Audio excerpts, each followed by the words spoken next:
Salut à tous les amis, j'espère que vous allez bien. Alors aujourd'hui on se retrouve pour une nouvelle vidéo, toujours dans la série des Porsche 911. Mais cette fois-ci on ne travaille plus sur la Porsche 996, on travaille sur sa grande sœur, la Porsche 997.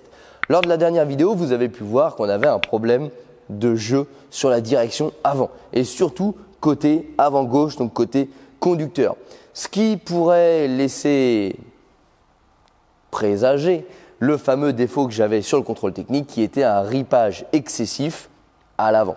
Donc le ripage, c'est quoi? Pour illustrer un petit peu ceux qui pourraient avoir ça sur leur contrôle technique, le ripage au contrôle technique, c'est très simple. Ça veut dire qu'en gros, votre voiture, quand vous la laissez roue droite, elle va dévier d'un côté ou de l'autre. Et le ripage se mesure en mètres déviés sur 100 mètres. Donc par exemple, je ne sais pas, on a un ripage excessif de 6, ça veut dire que sur 100 mètres, vous allez dériver, alors à droite ou à gauche, de 6 mètres par rapport à votre ligne droite. Voilà un petit peu pour illustrer ce que c'est que le ripage.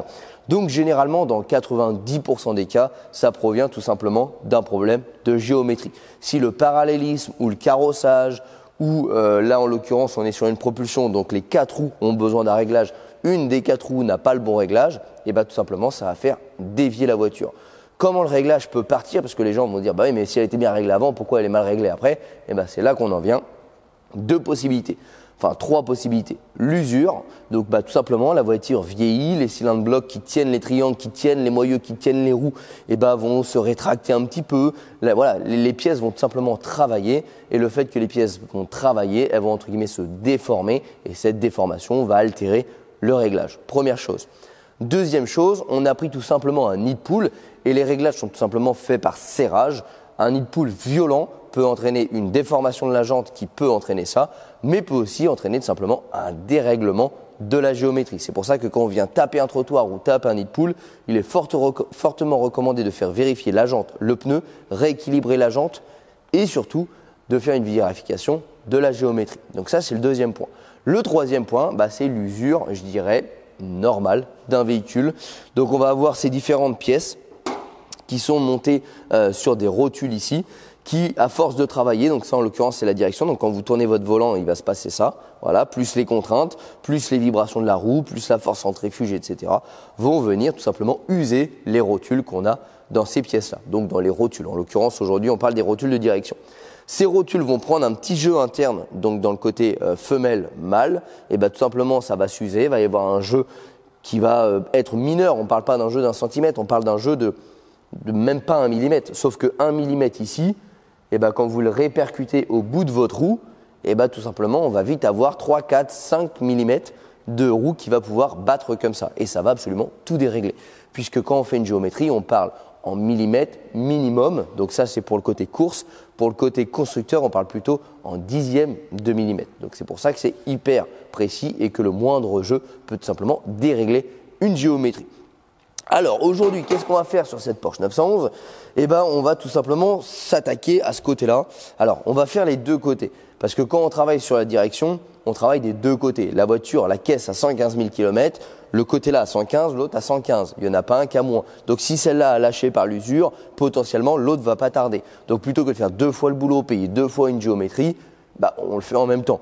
Pour un ordre d'idée, ça vaut 16 € pièce. Donc pour économiser 16 €, vous allez payer une deuxième géométrie qui généralement coûte dans les 100 €. Donc voilà, il faut juste un petit peu de logique et de bon sens. On a du jeu sur cette roue-là. C'est-à-dire qu'aujourd'hui, le jeu, je ne l'ai pas identifié de manière parfaite.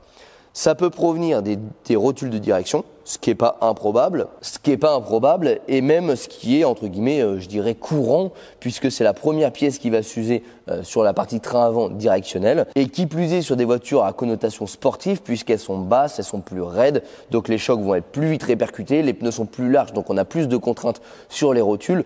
Donc voilà, c'est tout à fait normal qu'à partir de 100 000 km, on peut commencer, selon l'usage du véhicule, à avoir une défaillance sur ce genre de pièces de direction. Qui plus est, quand les soufflets en fait viennent se couper avec le temps, on a tout simplement la graisse qui s'échappe, la poussière qui rentre et ça vient tout simplement limer, c'est abrasif, ça vient complètement détruire l'intérieur des rotules. Ensuite, on a cette pièce-là qui, alors je ne l'ai pas encore déballée parce que je l'ai commandée au cas où parce que j'ai un doute, mais je ne suis pas certain que ce soit elle. Donc dans le doute, je l'ai commandée, au pire je la renverrai. En gros, ça vient comme ça. Et ici, on a la crémaillère de direction. Donc ça, c'est la rotule qu'on appelle axiale. qui vient se visser sur la crémaillère de direction, qui possède une rotule ici qui se trouve dans un soufflet. Donc je vais vous montrer tout ça après. C'est un petit peu comme le principe d'un cardan, on a un soufflet qui vient enfermer tout ça. Et ensuite, au bout ici, on a une tige filetée qui va venir permettre de visser et de régler du coup notre géométrie grâce à notre rotule de direction. Voilà comment ça fonctionne. Cette rotule-là peut également avoir du jeu et créer le même problème que si on avait un problème sur la rotule de direction. Mais c'est pour ça que j'en ai commandé qu'une, c'est très rare qu'on les change. C'est pour ça qu'aujourd'hui je ne veux pas changer les deux, parce que ce serait inutile pour le coup. Pourquoi? Parce que déjà on a une rotule qui est ferraille contre ferraille, graissée, le tout mis dans un soufflet, premièrement. Deuxièmement, on n'a pas autant de contraintes qu'on l'a sur une rotule de direction, c'est-à-dire que ça ne va pas faire ça constamment, ça ne va pas venir taper avec la roue, etc. Là, vous voyez, on travaille de haut en bas, la rotule, alors que celle-ci, elle travaille de gauche à droite. Et la direction, elle travaille de gauche à droite. Donc en fait, on vient travailler dans le même sens que la rotule. C'est pour ça que cette rotule-là, elle est très peu soumise à l'usure. C'est pour ça que généralement, on les change quasi jamais. Tu as des véhicules qui vont avoir 400, 500 000 km qui n'auront même pas de jeu dans celle-ci. Et à l'inverse, ça peut arriver, ça nous est arrivé sur la BMW, rappelez-vous, la 530D, elle avait du jeu à 200 000 km. Aujourd'hui, j'ai autant de jeux que j'en avais dans la 530D sur cette roue-là, mais je suis quand même sceptique que ça vienne de cette pièce-là. Je n'ai pas réussi à déceler de manière précise. C'est pour ça qu'on va dans un premier temps changer celle-ci, vérifier que le jeu est toujours présent. Si oui, on remplace celle-ci. Sinon, ce sera directement réparé et on s'attaquera à l'autre côté pour simplement faire un travail propre. J'en profite également pour changer ces deux pièces-là. Je vous avais parlé d'un petit bruit aléatoire sur des routes un petit peu défoncées à l'avant qui aurait pu provenir de mon jeu potentiel sur cette rotule-là, mais qui, je pense, peut aussi beaucoup provenir de ces deux petites pièces-là. Ces pièces-là, c'est quoi? C'est des biellettes de barres stabilisatrices. Comme son nom l'indique, ça sert à la stabilisation du véhicule. Donc en fait, vous avez tout simplement une barre qui rejoint les deux roues avant. Vous avez une à l'arrière aussi, ça fonctionne autant à l'avant qu'à l'arrière. Et c'est ce qu'on appelle une barre de torsion qui va permettre quand vous roulez, donc par exemple vous prenez un virage à droite, donc votre voiture va s'écraser avec la force centrifuge à gauche pour que la roue avant droite, donc intérieur du virage, ne se décolle pas de la route. Et on a tout simplement une barre stabilisatrice qui va venir en fait plaquer la roue intérieur du virage, ce qui va permettre d'avoir une meilleure adhérence, une meilleure tenue de route et éviter ce qu'on appelle le roulis. Le roulis, c'est quoi? C'est quand la voiture s'écrase comme ça en virage. Et ça, c'est tout simplement ce qui va permettre de relier cette fameuse barre à l'amortisseur, au train avant de la voiture. Donc la barre, elle est toute seule et on vient la relier au châssis de la voiture, au train avant de la voiture plutôt, avec ces barres-là. Et comme les rotules de direction, elles vont travailler comme ça constamment à chaque vibration de la route et elles vont tout simplement s'user de manière très rapide. Donc ça, c'est très souvent qu'à 100 000 on les change, c'est pas anormal. Et en plus, ça fait un bruit particulier parce que la barre stabilisatrice, comme je vous l'ai dit, elle permet de stabiliser à chaque fois que vous avez un mouvement de la roue opposée. Donc par exemple sur une route défoncée, on va avoir la roue avant qui va faire ça, puis après ça va faire ça, et donc la barre va travailler constamment. Et du coup on peut avoir ce fameux clac clac clac clac clac. C'est un bruit assez sourd qui est vraiment représentatif. Ça fait clac clac clac clac clac clac. Voilà, c'est vraiment un bruit comme si on avait un truc dans le coffre qui tapait. Et généralement c'est ça. Et vu que ce bruit-là je l'ai, alors de manière très mineure, très rare, mais je l'ai, j'en profite, je l'échange. Ça vaut 12 € pièce, 24 €. Si je peux me retirer ce petit bruit atroce de la tête, ça me fait plaisir.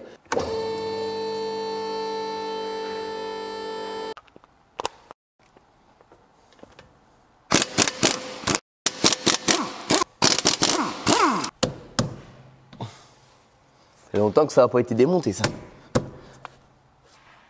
Genre vraiment très longtemps. Bon, par contre, on voit bien le jeu là. C'est assez parlant. Oh la vache. C'est quoi cette blague? Voilà pourquoi il faut entretenir ces moyeux.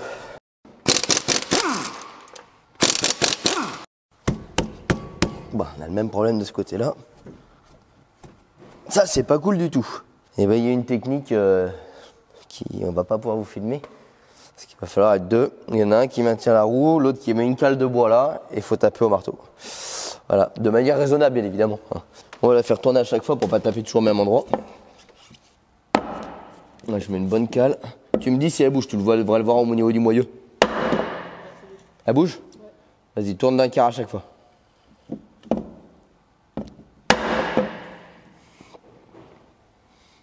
Ça, c'est quand les mecs ils nettoient pas leur moyeu là. C'est méga dégueulasse. Et ça grippe. Elle se remet en haut. Ouais, mais c'est normal. Il va falloir plusieurs tours pour que ça dégrippe. Voilà. Voilà, ça s'entretient, ça se nettoie quoi. Faut pas laisser ça comme ça. C'est le problème. Les gars, ils veulent pas perdre 2 minutes. Du coup, il y a de l'oxydation qui commence à arriver. On démonte la roue pour changer les pneus, ce que veut. On remet dessus. Du coup, on remet de l'humidité, de la crasse dessus. Puis, avec le temps, ça fait une surépaisseur.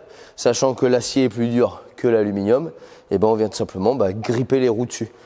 Donc, c'est pas du boulot, quoi. Donc là, on va sortir la ponceuse. Enfin, la brosse métallique. On va nettoyer tout ça. Bref. Bon, donc là, on a braqué à gauche pour travailler à gauche.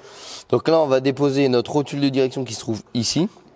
Donc la rotule de direction, elle tient sur la rotule axiale qui se trouve ici, donc le fameux soufflet que je vous parlais tout à l'heure, avec la rotule graissée dedans. Et elle rejoint le moyeu de la roue avec une vis ici. Donc on va déjà tout débloquer et ensuite on va l'extraire.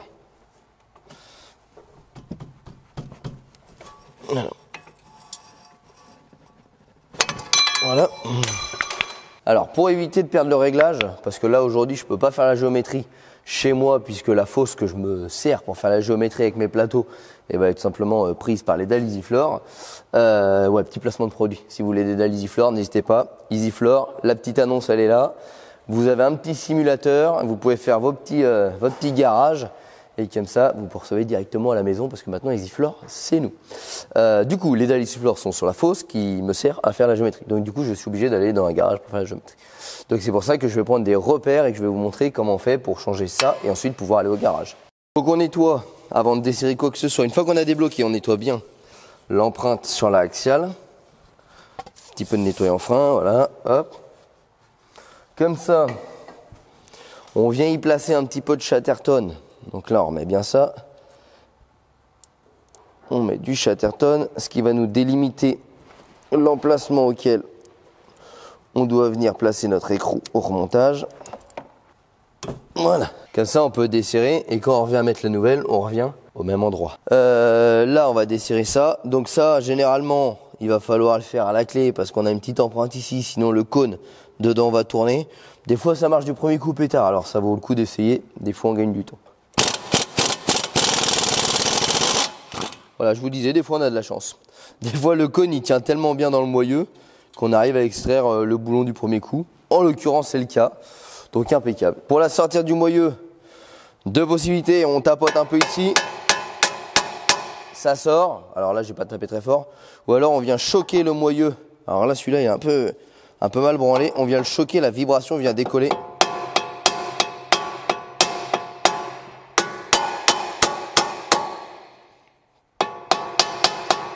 Après, il existe des extracteurs de rotules que vous pouvez retrouver sur notre boutique officielle www.metalgarage.fr, mais généralement, on les utilise quand vraiment c'est du solide. Alors peut-être qu'on va devoir les utiliser, on va voir.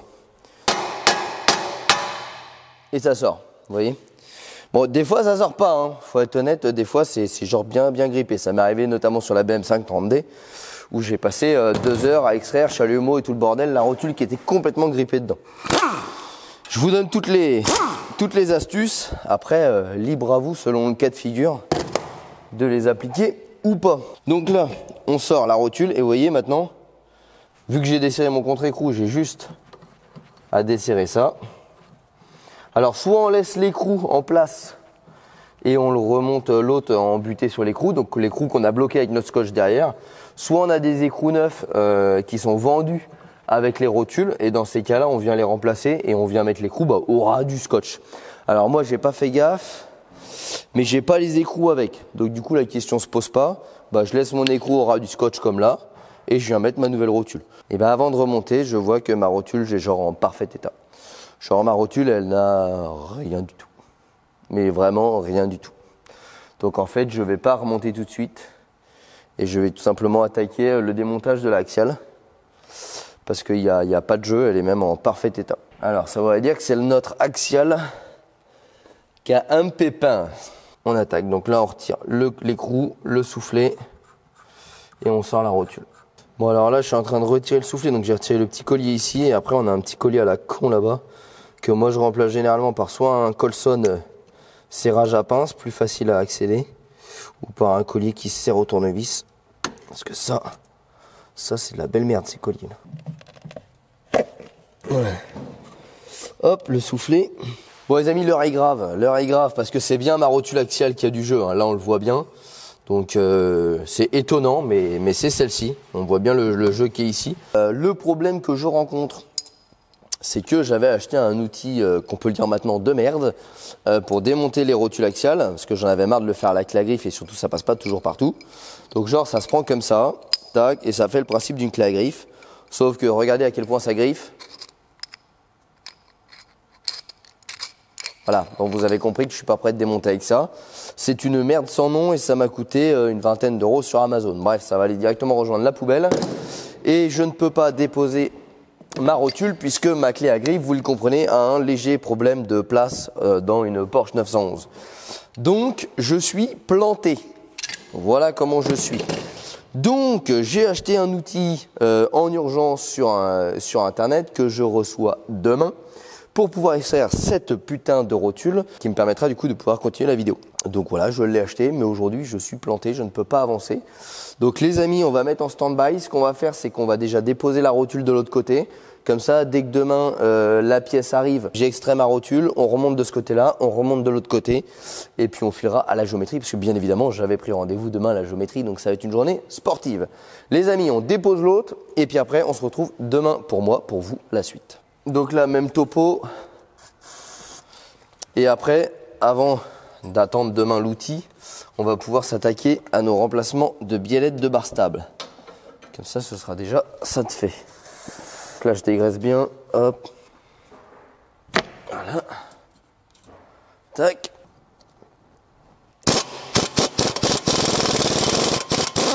Oui. Hop. Vous voyez, quand on a les outils, ça va. Hein. Ah, celle-là, je pourrais la retirer par exemple à la clé à griffe parce que vous voyez, elle se trouve ici. Donc j'ai plus de place. L'autre, elle est un peu en retrait.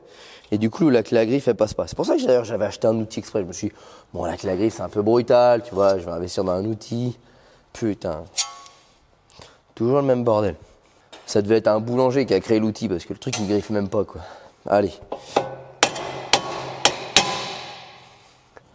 Donc là, je laisse l'écrou. J'aurai juste à remonter ma rotule dessus, mais je le ferai demain. Comme ça, je remonte mes deux rotules, je fais mes réglages en même temps. Hop. Celle-là, même topo, franchement, elle est en super bêta. Je la remplace vraiment parce que je remplace l'autre. Parce que franchement, elles ont rien du tout. Mais vraiment rien. On va pouvoir s'attaquer à la biellette de barre stable. Donc on a une fixation ici. Maintenant, on va tout simplement la désolidariser au niveau de la barre stable. Donc la barre stable, c'est la barre que vous voyez ici qui est incurvée. Là, et comme je vous le disais tout à l'heure, là ce coup-ci, on a l'autre cas de figure, donc avec la clé Allen dedans. Donc on maintient l'axe avec la clé Allen et on dévisse l'écrou. Tac, et voilà. Alors là, verdict, est-ce qu'elles sont mortes? Ah ouais, celle-là, on voit que le cylindre bloc, il a bien mangé. Déjà. Ouais, et celui-là est mort. À mon avis, je pense que le bruit venait de là. Le gros. Celui-là, franchement, est plutôt en bon état.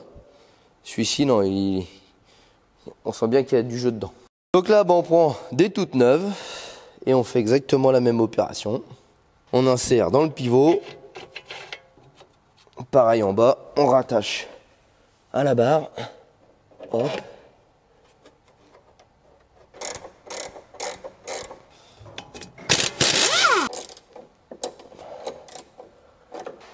Alors là, je sais pas si vous entendez, mais celle-là, le bruit, il est encore pire. Celle-là, elle a du jeu, mais puissance 10. Toujours. Et en bas, non, elles sont bien en bas. C'est toujours le haut qui est merdique.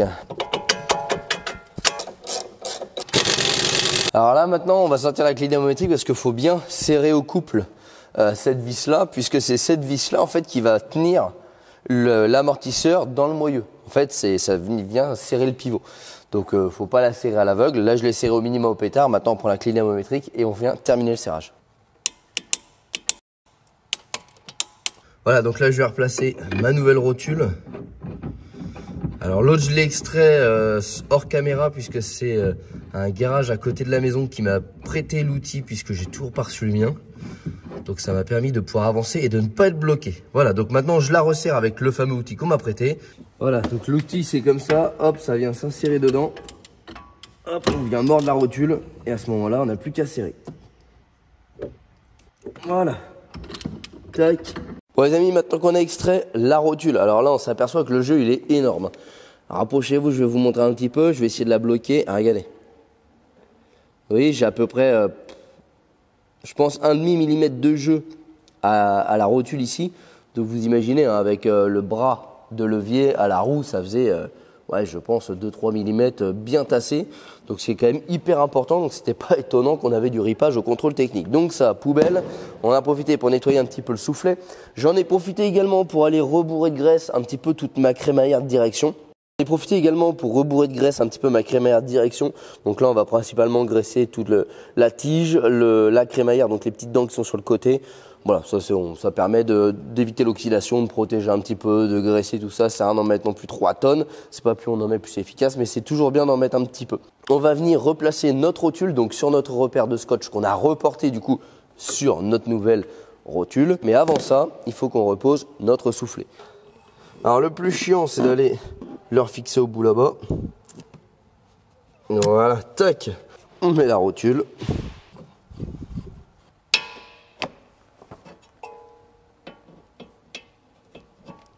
Tac. Bon, donc là, même topo. Donc maintenant, on va serrer tout ça. Pareil de l'autre côté. Bon, là, je m'embête pas à serrer fort, puisque de toute façon, ça part en géométrie. Donc là, maintenant, on contrôle qu'on n'a plus de jeu. Ah bah là, ça n'a plus rien à voir. Ça n'a plus rien à voir du tout. Là, on n'a plus aucun jeu. Alors j'espère également que j'aurai réussi à faire disparaître le bruit que j'avais de cloc-cloc de temps en temps, ne sachant pas si ça venait du coup de mes rotules axiales défaillantes ou de mes biellettes. J'ai remplacé les biellettes, j'ai remplacé la rotule axiale, j'ai remplacé les 2 rotules de direction. Donc j'espère bien que ce bruit a disparu. Donc les amis, c'est parti, on remonte les roues. On contrôle visuellement que tout est OK. Et puis après, direction la géométrie. Et on finit ça sur la route. Et on finira cette vidéo sur la route après le récap de la géométrie. Savoir si oui ou non ce fameux bruit a disparu. Et si oui ou non on a un meilleur ressenti de la direction. Donc là, souvenez-vous, en début de vidéo, je vous ai dit que ça, c'était surtout pas bon. Donc là, je vais venir nettoyer les portées.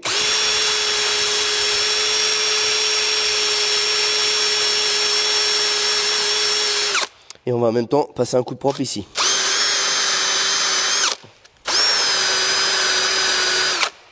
Ça n'a plus de problème de jantes qui grippent.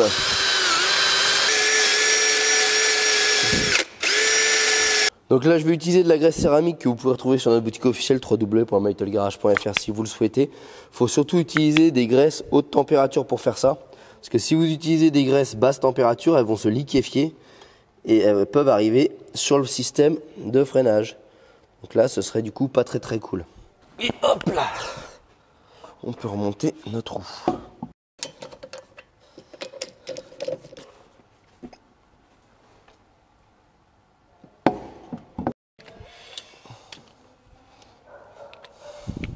Bon, avant de redescendre la voiture, on va contrôler si on n'a pas de jeu non plus de ce côté-là, sait-on jamais. Non, là, il n'y a plus du tout de jeu à gauche ou à droite. Bon, et ben là, on redescend la voiture, on regarde un petit peu volant droit si l'alignement des roues semble cohérent. Si c'est le cas, on retire les scotch et direction la géo. Ok, là, voilà posé. Le volant est grosso merdo droit. Donc là, c'est un contrôle visuel. Hein. Encore une fois, c'est pas quelque chose de définitif. Ne roulez pas comme ça de manière définitive. Ça joue vraiment au dixième de millimètre, une géométrie. Donc là, c'est juste que ça permet de pouvoir rouler droit jusqu'au centre qui va effectuer la géométrie. Donc là, cette roue-là semble plutôt droite. On contrôle celle-ci. Ça semble pas mal. Serrage au couple et direction la géo.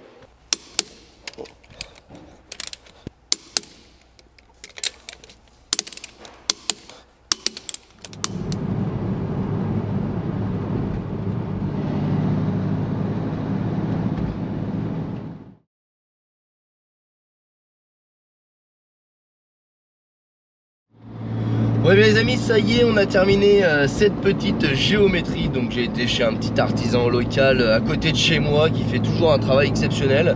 Et en plus il est content parce que je lui amène des belles voitures. Donc du coup voilà, lui il est content de travailler sur des belles voitures et à chaque fois il me fait un travail impeccable. Donc moi ça me va très bien. J'essaie au maximum de faire mes géométries moi-même quand je dispose de ma fosse mécanique. Malheureusement quand elle est encombrée je ne peux pas. Et pour vous donner un ordre d'idée, je vais chez quelqu'un qui pose très bien, qui est très consciencieux et qui est pas très cher. Et ça m'a tout de même coûté 102 € pour la géométrie. Alors je dis pas que c'est cher, je dis juste que voilà l'économie qu'on peut faire quand on le fait à la maison. Donc c'est pas une petite économie, 102 € à la fin du mois, ça fait toujours plaisir de l'avoir dans sa poche plutôt que dans la poche des autres. Donc voilà, des fois ça vaut quand même le coup de faire un petit peu sa géométrie soi-même en prenant 1 ou 2 heures de son temps pour gagner 100 €. Moi je trouve que c'est pas dégueulasse. Voilà, mais des fois on peut pas, ou alors on n'est pas équipé, et dans ce cas-là, il faut se rendre directement chez un professionnel, comme je l'ai fait aujourd'hui. Donc là les amis, je suis en train de rouler avec la Porsche. Donc voilà, tout va bien, ça fait plaisir. Alors est-ce que je sens une différence? Honnêtement absolument pas. Vraiment je suis même assez étonné puisque j'avais quand même un sacré jeu roue avant gauche et je le ressentais pas dans la direction. Et là vous voyez, la voiture elle est réglée, elle est terminée et je ressens pas d'amélioration à proprement dit au niveau de la direction.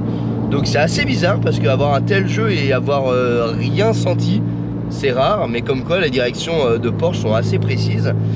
Par contre, pour l'instant, je dirais que j'ai plutôt une très bonne nouvelle au niveau du bruit que je vous avais dit qui était présent de manière aléatoire, le petit cloc-cloc, puisque pour l'instant, j'ai parcouru 25 km et je ne l'ai pas entendu une seule fois. Donc ça, c'est plutôt un bon point et ça pourrait expliquer le fait que ça provenait peut-être de ma rotule de direction plus que de mes biellettes, parce que ma rotule de direction était quand même beaucoup plus usée que ma biellette de bar stable. On a tout remplacé, comme ça on est peinard. Et puis si jamais ça revient, vous verrez une vidéo pour essayer de trouver le coupable. Et écoutez les amis, j'espère que cette petite vidéo sur la réparation de cette direction et la recherche de bruit sur cette Porsche 997 vous a plu. N'hésitez pas à nous rejoindre sur les réseaux sociaux, Facebook et Instagram, bien évidemment, tous les liens sont en description de la vidéo. Et bien évidemment, je compte sur toi pour t'abonner à la chaîne YouTube pour recevoir une notification pour les prochaines vidéos mécaniques ou bien sur cette Porsche 911. Les amis, merci à tous et je vous dis à très bientôt. Ciao.